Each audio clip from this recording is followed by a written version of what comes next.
Welcome back, everyone. Today, we're diving into the Jaffna Kingdom, a fascinating, often overlooked part of Sri Lankan history. You've sent in some awesome sources. We've got historical accounts, archaeological discoveries, even glimpses from ancient epics. It's going to be a wild ride. It really is a treasure trove of information about a kingdom that had way more influence than many people realize. Right, like picture this, a powerful kingdom right on the tip of Sri Lanka, steeped in Tamil tradition, taking on empires. Oh, and get this, there might even be ties to ancient Egypt. Where do we even start with all this? Well, let's go way back, like 3rd century BCE. Imagine archaeologists digging and finding a skeleton, but wait, there's more. This skeleton is holding a seal that says Koveka, written in Brahmi script, this ancient writing system. Okay, a royal skeleton with a mysterious inscription. Now, that's a good story. But what does it all mean? Ko means king in Tamil. So this little seal is straight up proof of early Tamil kingship in the Jaffna region, like way before people thought the kingdom started. And it gets even cooler when you look at the name Koveta. What's so special about the name? It sounds cool, but is there something more to it? There is. You see similar names and inscriptions from around the same time, not just in South India, but all the way in Egypt. This tells us there were huge trade and cultural networks spanning crazy distances, and Jaffna was smack dab in the middle of it. So we're not talking about some isolated place, but a real hub connected to this whole wider world. And those connections actually go back even further, right? Yeah. You mentioned something about even older inscriptions. Exactly. All over the Jaffna Peninsula, you find Tamil-Brahmi inscriptions from like the 2nd century BCE. And these aren't just random doodles. They mention names like Valir, which means chieftains, local Tamil rulers who were also big in South India. Wow, so centuries before the official Jaffna Kingdom, there's already this strong Tamil presence. All these inscriptions, the trade networks, it's like they were laying the groundwork for a kingdom to rise up. But before we get to that, let's take a little detour into the world of literature. We have these ancient Tamil epics, the Karum and Manamakalai. They actually offer these really cool glimpses into the Jaffna region, or Nakan Nadu, as it was called then. What kind of picture do these epics paint? They're not just stories, they're like windows into the culture and politics of their time. Both of them talk about Nakan Nadu as this rich and flourishing land across the sea from the Chola capital in South India. What's really interesting is how they portray Nakan Nadu's wealth and how advanced it was. Yeah, I remember reading about that, especially in the Manamakalai with King Vallayavan. His court was supposed to be so luxurious, it was like even richer than those famous Chola and Pandya kingdoms. Talk about showing off. Exactly. Those descriptions show us that Nakan Nadu was a major player, not just economically, but culturally too. It's so cool how literature can transport us back in time like that. But the story of the Jaffna Kingdom isn't just in Tamil literature, is it? We also have accounts from travelers and merchants who actually visited the region. Right, you are. Fast forward to the 6th century CE, we have Cosmas Indicopleustes, a Greek merchant who sailed through those waters. What he wrote is amazing because he mentions not one, but 2 kings on the island. One of them ruled from Jaffna and controlled all these important trading ports. Hold on. 2 kings. So that totally throws out that idea of just one unified Sri Lankan kingdom, doesn't it? It does, and it really reinforces the idea that Jaffna was its own distinct and powerful entity. Even Arab travelers in the 9th century wrote about a Tamil kingdom in Jaffna that was on par with the ones in southern Sri Lanka. Okay, so there's a pattern here. From ancient inscriptions to stories about wealthy courts to powerful kings, Jaffna was clearly a force to be reckoned with for centuries. But what about the dynasty that actually ruled the Jaffna Kingdom, the Arya Chakravarti? How do they fit into this story? That's where things get a bit dramatic.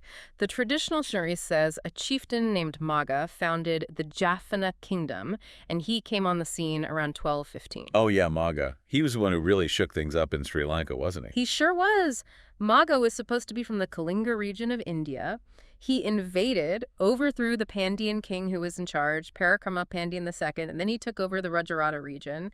And then he made a really smart move. He moved his capital to the Jaffna Peninsula. Why Jaffna? What was so special about that location? Well, think about it. The Jaffna Peninsula has all these thick forests and lagoons, so it was naturally protected, really hard to attack. It was a smart move for a ruler who was trying to secure his power. Makes sense. Safety first, especially when you've just conquered a kingdom. But wait, the story doesn't end there, does it? Yeah. There's something about a chieftain from Thailand. Now, this is where things get really interesting. In 1255, we have this Malay chieftain, Chandrapanu. He was from Tamberlinga, which is in modern-day Thailand, and he actually took the Jaffna throne from Maga. It shows just how complicated the power struggles were back then and how far-reaching they were. It's like a real-life Game of Thrones Sri Lankan style. So with all this chaos, how did the Arya Chakravartis finally take over? Well, Chandrapanu's reign didn't last long. He tried to expand his power further south, and that's where he ran into trouble. The Pandyas, they wanted their influence back, so they stepped in and defeated him in battle. And after that conflict, they put Arya Chakravarti, a minister who helped them, in charge as the new king of Jaffna. And that was the start of the Arya Chakravarti dynasty. They ruled the Jaffna Kingdom for centuries. So the Pandyas were the ones who put the Arya Chakravartis in power. You'd think their family history would be pretty clear then. But earlier you mentioned something about their origins being mysterious.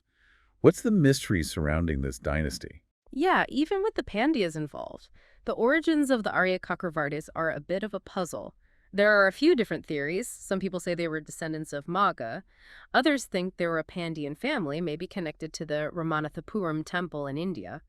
There are even theories linking them to the Ganga dynasty or the Ganges region in North India. So lots of possible family trees. And to make it even more interesting, didn't the Jaffna kings make some pretty big claims about their ancestry when the kingdom eventually fell? They did. When the Portuguese took over in 1618, the kings claimed they were descended from Brahmins chosen by the Hindu god Rama. They even said that Rama gave them the title Arya and a special emblem called Setu to show they were protectors of the Ramaswaram temple. Wow, divine ancestry and a link to one of Hinduism's most important figures. That's a pretty bold statement. Why do you think they were so keen on highlighting this particular lineage, especially when facing the Portuguese? It's a great question, isn't it? What were they trying to do with those claims? Were they asserting their legitimacy, showing they were still in charge even with this new powerful enemy? Or maybe it was a way to unite their people around their shared heritage and their religion. It makes you think. But before we get too deep into speculation, let's step back and look at the Arya Chakravarti dynasty's journey. They weren't just sitting around making claims, they accomplished some pretty impressive things, right? Oh, definitely. During the 13th and 14th centuries, the kingdom expanded its power, and they even demanded tribute from nearby kingdoms. But with that expansion came new challenges. They had run-ins with the Vijayanagar Empire in South India and the Kingdom of Kotte, which was gaining power in southern Sri Lanka.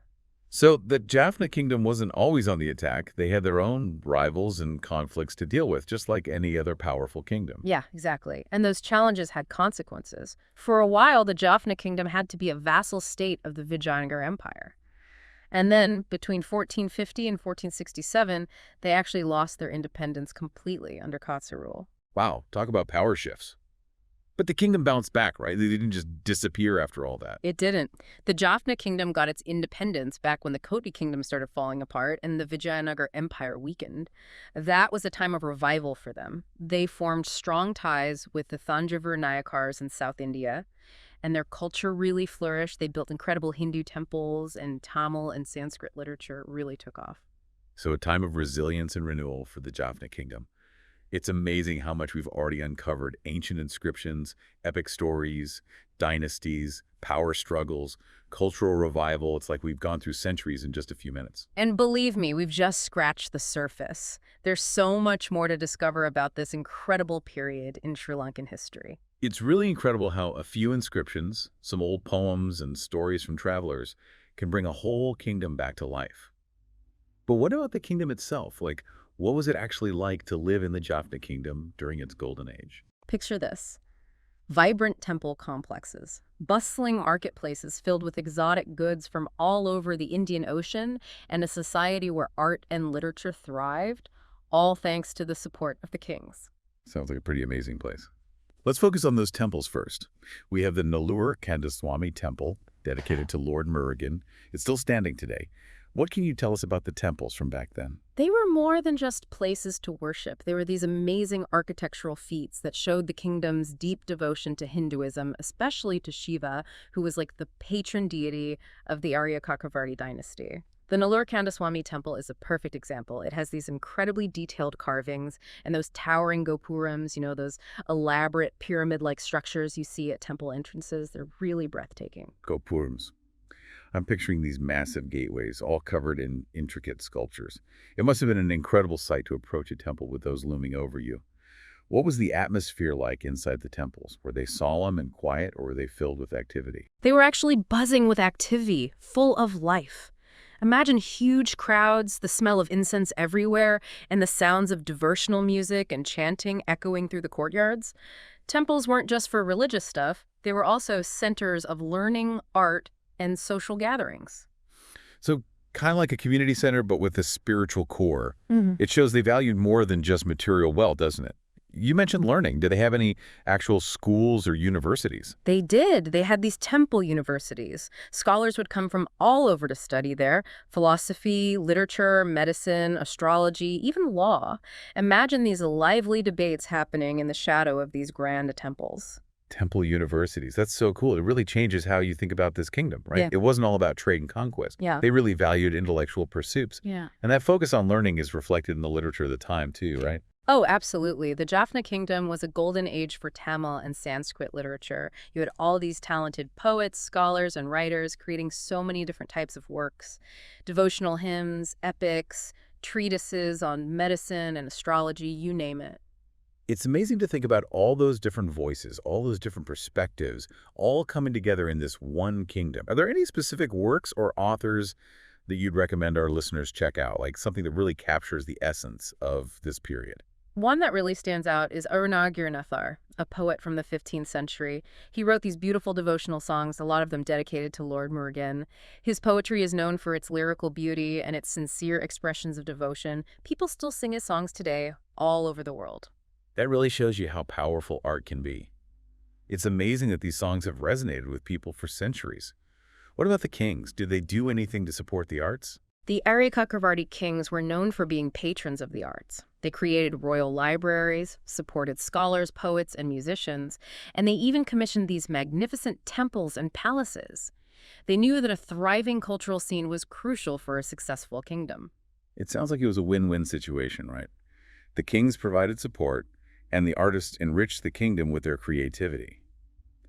But even with all this prosperity, there were problems beneath the surface, what eventually caused the Jaffna Kingdom to decline. Remember those external pressures we talked about before? Those conflicts with the Vijayanagar Empire and the Kingdom of Kotte? Well, those conflicts took their toll. They weakened the kingdom and used up a lot of its resources. So those simmering tensions finally boiled over and led to the kingdom's downfall. It makes sense that those conflicts would have a big impact, but were there any internal factors that contributed to the decline? There were. Power struggles within the ruling dynasty definitely caused instability at times. But one major factor was the kingdom's increasing reliance on trade with South India. Are you saying that their economic success might have actually been a weakness in the end? How so? Exactly.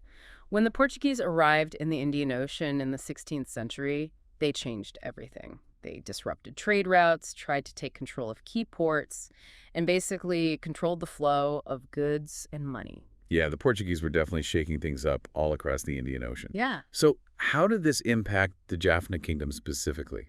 It was devastating. The Jaffna Kingdom's economy was so dependent on that trade network with South India, and the Portuguese crippled it. And of course, the Portuguese wanted to control everything, not just the trade routes. Right, and this is when they became a real threat to the Jaffna Kingdom's independence. And that eventually led to the kingdom's downfall, right? It did. In 1619, after years of conflict and political maneuvering, the Portuguese conquered the Jaffna Kingdom. That was the end of the Arya Chakravarti dynasty's rule. That must have been a huge upheaval for the people of Jaffna. What happened to them after the conquest? The Portuguese established their own administration with new laws and everything, and they really pushed for people to convert to Christianity. They tore down Hindu temples and turned a lot of them into churches. It was a period of massive change, this clash of cultures and religions that completely reshaped life on the Jaffna Peninsula. It's so sad to think about the loss of cultural heritage, the disruption of traditions that had been around for centuries. It really shows the impact of colonialism, how it transformed societies, and often at the expense of the existing cultures. It does. The fall of the Jaffna Kingdom to the Portuguese had huge consequences for the region. It marked the beginning of European colonial rule. But even in the face of all this, the culture and religious traditions of the people of Jaffna were incredibly resilient. They found ways to survive and adapt. There's that word again, resilient. It seems to be a theme in the story of the Jaffna Kingdom. From its beginnings as a trading hub to its rise as a powerful kingdom, even in its decline, that thread of resilience is always there. It speaks to the strength and spirit of the people, don't you think? Absolutely. And even with all the challenges and changes throughout history, their cultural legacy still shapes the identity of the Jaffna Peninsula today. We've covered so much already: ancient origins, epic literature, a thriving culture, the rise and fall of a dynasty. It's mind-boggling to think about all of history and the impact of this kingdom. It might have been relatively short-lived, but it left a lasting legacy. It's a good reminder that every kingdom, every civilization has a story to tell. And these stories, even the ones about kingdoms lost to time, can teach us so much about ourselves and the world around us. I totally agree. So before we wrap up this part of our deep dive, I'm curious, what's the most intriguing aspect of the Jaffna Kingdom's story to you? For me, it's the amazing blend of cultural influences you see in the kingdom. The connections to South India, the traces of Southeast Asia, even those hints of ancient Egypt. It shows how connected the world already was, even way back then, with cultures constantly influencing and enriching each other.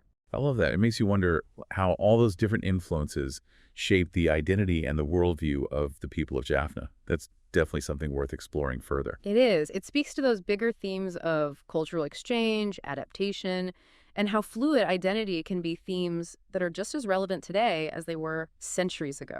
You know, as we've been talking about the Jaffna Kingdom, I keep thinking about how it all connects to these bigger historical trends. It's like this example of how regional powers rise and fall, how trade and culture spread and mix, and the long-lasting effects of colonialism. It's not just about this one little island.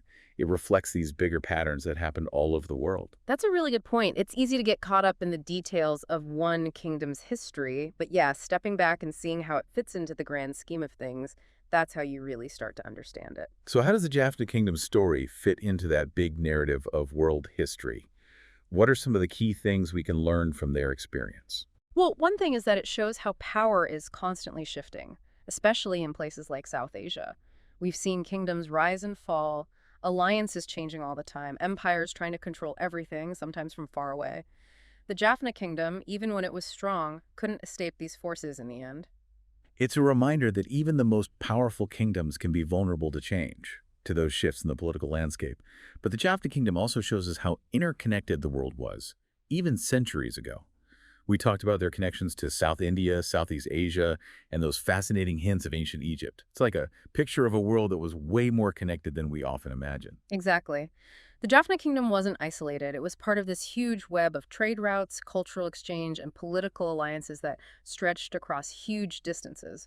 It shows that people and societies, even back then, weren't limited by geography. There was this constant flow of ideas, goods, and people that shaped who they were.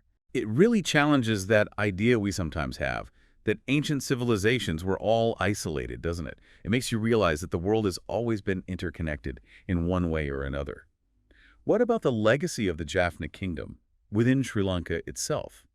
How did their story impact the island in the long run?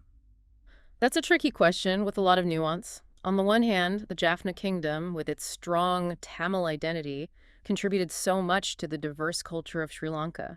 We see it in the Hindu temples that are still there, in the vibrant literary traditions, and in the social customs that are still part of life on the Jaffna Peninsula. It's a good reminder that the history of Sri Lanka isn't just one story. It's a mix of different cultures, and each one has shaped the nation's identity. Right. But of course, we can't ignore what happened when they were conquered by the Portuguese. It was a major turning point. It brought in colonial rule and, unfortunately, the suppression of Tamil culture and religion. So it's a bit of a mixed legacy, a story of cultural richness and contributions, but also loss, displacement, and the breaking of long-held traditions. You could say that. And these complexities are still felt in Sri Lanka today. The legacy of the Jaffna Kingdom and the whole history of Tamil-Sinhalese relations is something that needs to be approached with sensitivity, understanding, and an appreciation for how multifaceted history can be. Absolutely. It's a reminder that history isn't just about dates and battles. It's about people's lives, the good and the bad, the things that shaped them and continue to shape the present. As we wrap up our deep dive into the Jaffna Kingdom, I find myself thinking about its legacy in a future Sri Lanka, a Sri Lanka that hopefully embraces unity and reconciliation. What role could the story of the Jaffna Kingdom play in that future? That's a really important question and one that's worth thinking about. Maybe the Jaffna Kingdom, with its history of resilience, its mix of different cultures, and its unique contributions to Sri Lankan identity, can be a source of inspiration. It reminds us that diversity can make us stronger, that it's crucial to understand our shared history, and that we can find common ground even when the past has been difficult. It's a hopeful vision for the future, where the different cultures and histories come together to create a stronger, more united Sri Lanka. And this deep dive, exploring the Jaffna Kingdom, reminds us that history can help us understand the present and inspire us to build a better future. I agree. When we explore these stories, when we uncover the voices and experiences of the past, we gain valuable insights that can guide us through the complexities of our own time. To our listener, we encourage you to keep exploring, to dig deeper into the fascinating world of the Jaffna Kingdom. Read those primary sources. Immerse yourself in the art and literature of that era, and keep asking those thought-provoking questions. There's always more to discover, more to learn, and more to connect with our own lives and the world around us. Thanks for joining us on this incredible journey.